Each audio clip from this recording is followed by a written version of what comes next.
Chapter 3, page 29. Colonel Lloyd kept a large and finely cultivated garden, which afforded almost constant employment for 4 men, besides the chief gardener, Mr. McDermott. This garden was probably the greatest attraction of the place. During the summer months, people came from far and near, from Baltimore, Easton, and Annapolis, to see it. It abounded in fruits of almost every description, from the hardy apple of the North to the delicate orange of the South. This garden was not the least source of trouble on the plantation. Its excellent fruit was quite a temptation to the hungry swarms of boys, as well as the older slaves belonging to the colonel, few of whom had the virtue or the vice to resist it.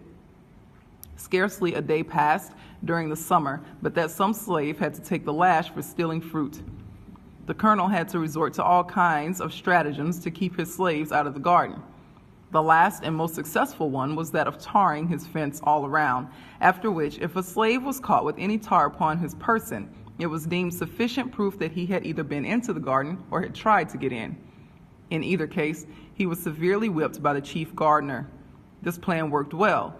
The slaves became as fearful of tar as of the lash. They seemed to realize the impossibility of touching tar without being defiled. The colonel also kept a splendid riding equipage. His stable and carriage house presented the appearance of some of our large city livery establishments.